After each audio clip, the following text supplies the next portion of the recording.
measure, to calculate.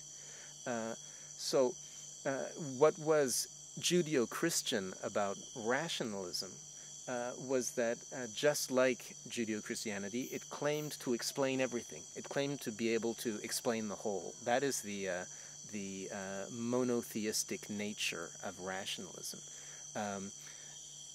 Rationalism is atheism, but atheism itself is defined in reaction to a Christian God. In other words, a worldview that defines itself by the absence of a Christian God is still defining itself relative to a Christian God.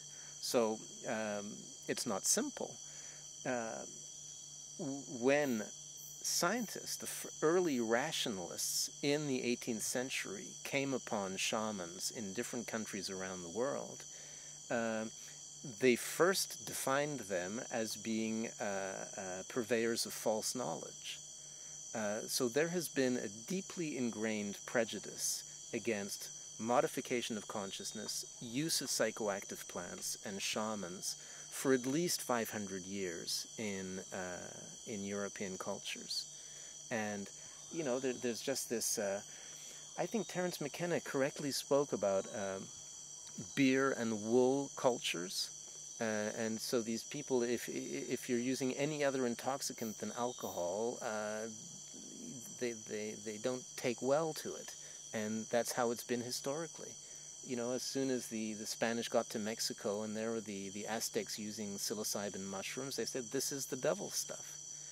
So finally, we get to the end of the 20th century, we just know so much about psychoactive molecules, about the different plants in the world, the different cultures. Finally, through rational science, we've been able to study the world and accumulate 300 years of knowledge about it, and to learn more about how our own brains function and so on. But still, our cultures and our legislations and our traditions are just ingrained with all these deep prejudices. Like, so, for example, in Switzerland, where I live, people smoke a lot of cigarettes, people drink a lot of alcohol. There are thousands of people who die every year through alcohol-related car accidents, who die from cancer, from cigarettes.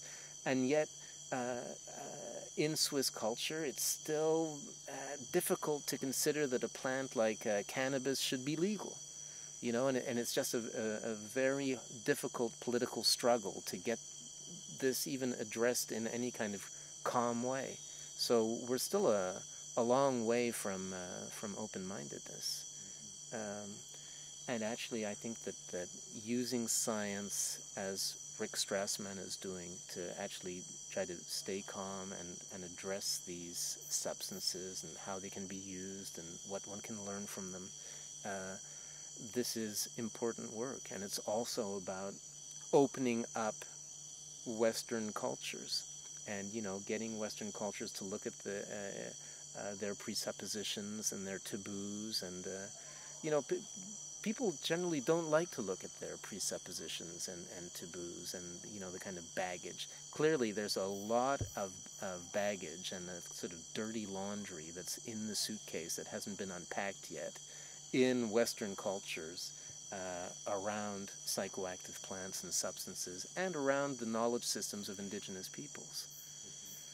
The good news is that there's a growing number of Westerners and actually intellectuals, scientists, artists, movers and shakers, filmmakers, and so on, who realize that this stuff is all too interesting just to go on keeping it swept under the rug. And meanwhile, the Inquisition was a long time ago, the birth of rationalism was a long time ago. At this point, there's no good reason, apart from bad habit, to keep up these barriers.